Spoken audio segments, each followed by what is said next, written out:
pressing record. Okay. All right, I was saying, you guys sort of referred to during the talkback about it being a moving experience while you were rehearsing. And I guess unlike many or most of the other readings, you guys rehearsed more, I guess, because there were some rewrites necessary because of the needing to develop the character because it had been taken from a full length. Do you want to sort of expound on some of that process? Sure. What happened was that Connor's character in the full play was brought in, and he was calling all day, and he was already established by the time we got to the scene where he comes and meets Lisanne's character. But in the 10-minute play, he wasn't established, and so we needed to build on who he was and why he's there and that kind of thing in order to make it make sense. So Carol and I, and you at the beginning, worked on flushing him out and making him a full realized character, because we didn't have that information that was in the full version of the play. And so we took a couple of times to work on that and make him a character. Plus, we didn't also want to give it away that he was going to do what he was going to do.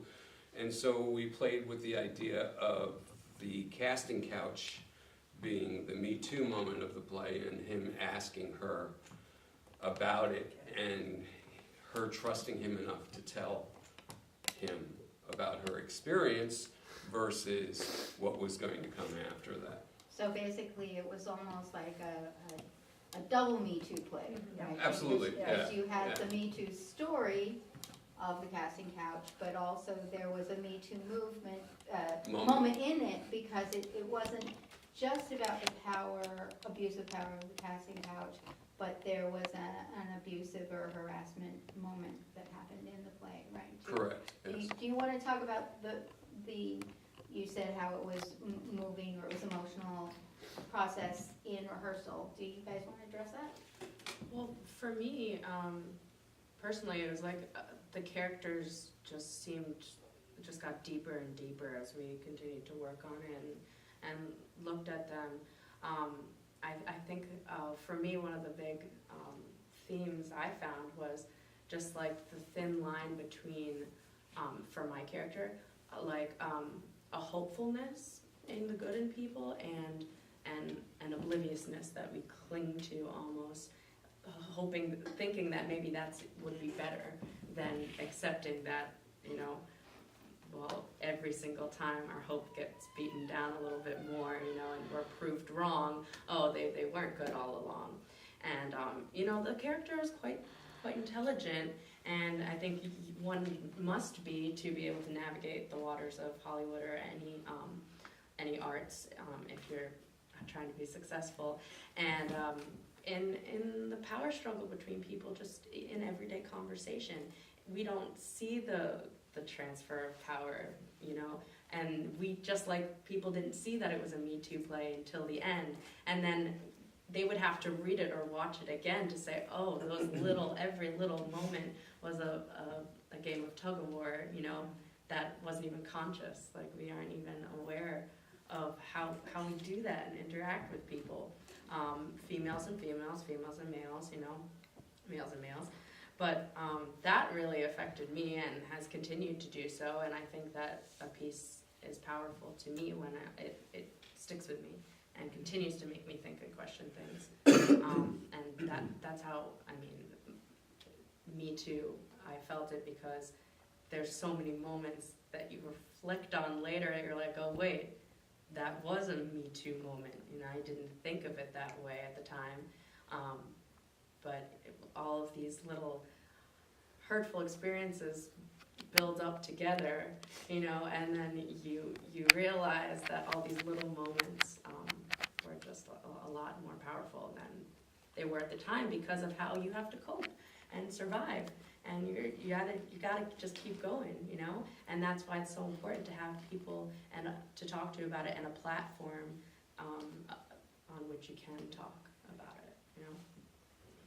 Yeah, the word power is used quite a bit, and that is for good reason. It's certainly an operative word.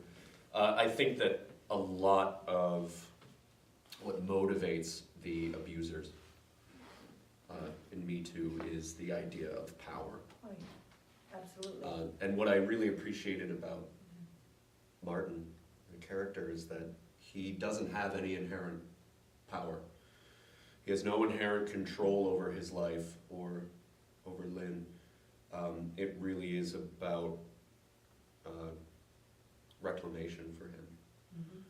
It's he's very hurt, he's very broken, and this is his way of reclaiming something, of maintaining some semblance of power and control over his life.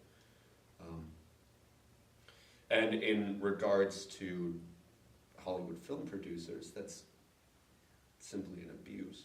And I appreciated that you showed us that it doesn't just come from higher ups, it doesn't just come from people with inherent control over people, it comes from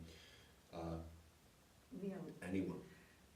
blue collar workers, yeah, he worked in a gas station. Yeah. Absolutely. I mean, the Me Too movement is extremely a revolution right now, and as much as I know that there are going to be some innocent people that are going to fall, I mean, not really bad predators, you know, that's what happens in a revolution, that's what happens in a war, and this has been going on so long that, you know, we really have to have our say, and I just did, you know, seniors Me Too, and that's why, so how we all, and I have a great poem that's on you, Marilyn and me, my poem, and that's on YouTube and whatever, you know, it's in the Senior Me Too video, and it just has to be, I wish it had come earlier when I was younger, because I would fight tooth and nail. I'm doing my best to fight it now, but it's like an upward battle, and as much as it is needed, and it's needed even more today for the younger people that are following in my footsteps, and it's very important because we accepted it. We said, this is what you have to do. I mean, a lot of people said to me when I came, who did I have to sleep with to get that part in the movie?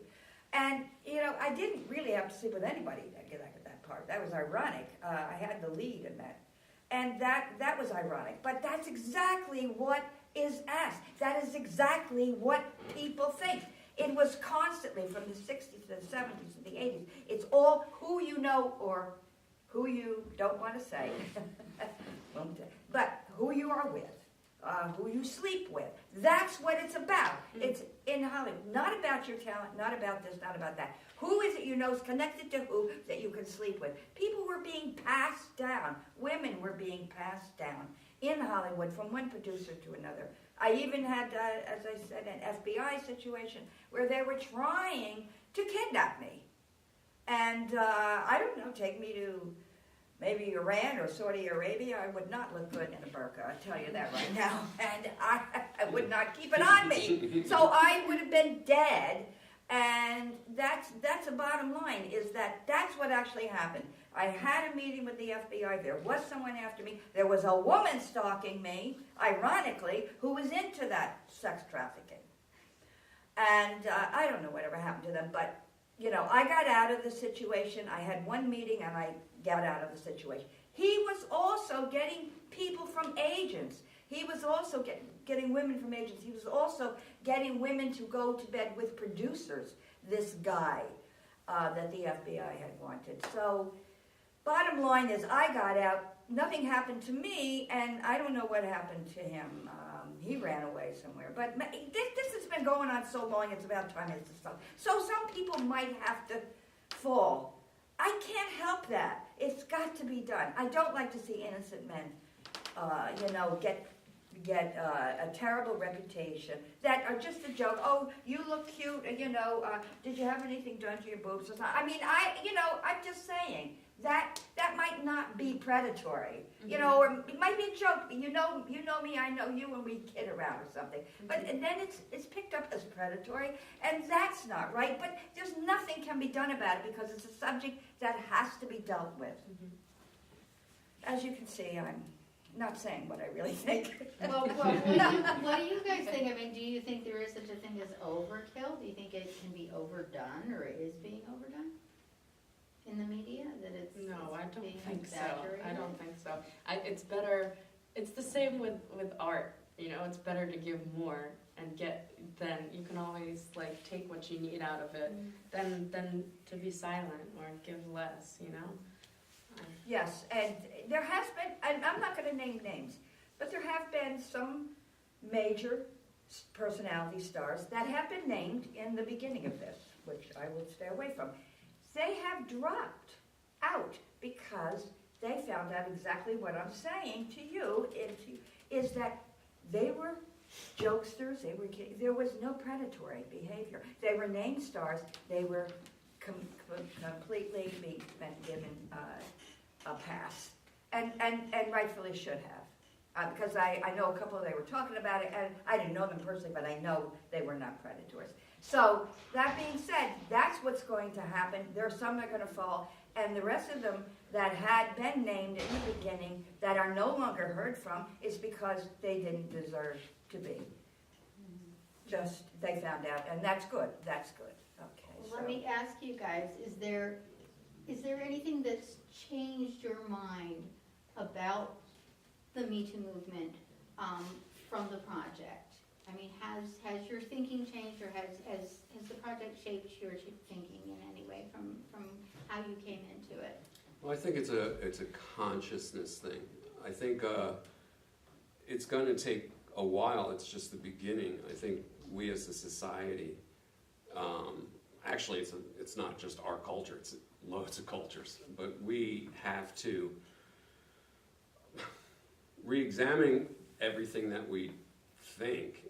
As you were saying before, you know, when we were growing up, we just thought it was all normal. We just dealt with it with humor. We never even questioned it because it was just the way it was. And so now people our age are just starting to look at it and go, okay, maybe that was wrong. Maybe we shouldn't have let people do that or let that happen. But in the theater world, things happened, and that was the environment, and you just went, oh, okay, ha ha ha. But it's a matter of looking over everything, and I mean, there was a clear line of, no, that's wrong, stop doing that, leave them alone, or leave me alone, or something. But there was a whole gray area that was happening on a daily basis that you just... knew you wouldn't get a role, too. Right. To a certain extent. If you said, no, I'm not going to sleep with you, you know, you knew you wouldn't get a role. But it's not even just That's the right. sleeping with, it's all of the comments, everything that was happening that didn't end up in the sleeping. Right, All well, of you didn't play along. right, all Yeah. of the Yeah. behavior that happens in between Right. hello and sleeping with You don't somebody. play along, right. Yeah, is all of that stuff that goes on in between that is what I'm discussing Right. at this point. It's a whole consciousness that happens. Seems to me like it was a systemic thing. Yeah. Oh yeah, absolutely, Absolutely. It's built absolutely, And that's Absolutely. why Me Too is important. It's a discourse. absolutely. But it's Felt it's more everywhere, authentic right? and You know. more honest with each other. I remember, it's not even in just this, because I also had another job, and I was an administrator, and I was running a department, and there was this woman on the phone who was going, oh, I can't wait to meet you, and she was just really scared the crap out of me, and she was a student. I was out of university. She was the student's mother, and I went to my supervisor for help, going like you can't let this woman in here. I'm really and they're going, oh, good, now you know what women are like. Well, of course, they don't have any idea what my background is, and I didn't tell them, but it was like that was like, no, I'm telling you, ask my secretary, like, you cannot let this woman come here. Like, and they're going, oh, poor thing, you getting like hit on. I'm going, no, I'm telling you, I'm a therapist. I'm telling you there's something dangerous and you cannot let this woman on this campus. And they're going, oh, you poor thing, now you know. And they just couldn't get past it. And like all these people are going, oh, ha, ha, ha. And I'm like, I'm a therapist, you're not listening to me. There's this woman and she's really dangerous and she's hitting on me and she's coming onto this campus and I'm telling you, my security is at risk here. And it was just, that's how it was treated. And it was like, you know, so it's not just this bit, it's everywhere. Well, it's you're everywhere. not surprised, but there are still a lot of people who believe that Me Too is just about women. Oh, yeah. no, it isn't. Oh, well, no. A lot of Well, people as still believe we that. have one in our Me Too man in ours, and you saw them, I but have in one our right video. here. Yeah. Oh, No, oh, I no. mean, for real. Well, I'll tell you, when I was in Hollywood back in the '60s too, there was a young guy that I was. We had been on a show together. No, I was. Well, actually, he wasn't in Hollywood. We were on a show together in Florida, and we talked about Hollywood. We both had left, and he was a gay young man who had been trained at RADA in England and had all the great credentials, and was in Hollywood for a while, and was harassed and raped by a top gay agent who handled all the big stars like Rock Hudson, and he left Hollywood before that. So absolutely, I know of many males who have been harassed, many young males, and yes, absolutely. But I've had people, you know, like write to me and say, I had one playwright who said he had written a play about, you know, he had said maybe I should change the gender on this because it's not a man doing the abuse, it's a woman doing the abuse. And the Me Too movement is about men who abuse women. And I was like, how can you think that it's just about men abusing women? You know, how can somebody have that notion? It's so clear then that still people don't understand. They're not clear. There still is a lot of confusion about what the definition is.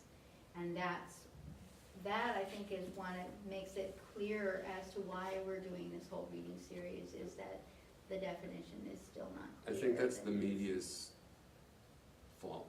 I think that it's not being presented. Well, I think as there's a still this Me Too. overall thing, it's all about the abusive power of men over women. right, Yeah, and that that's it's not, and it's all really- just physical abuse, it's all just Right, sexual abuse. it's- But there's many different kinds of abuse. I think that really pushed that forward, and I'm that sorry, can we Right. just, that, Oh, I'm Danny, sorry. like, I'm No, it's sorry. okay. Go ahead. No, it's Sorry. okay. But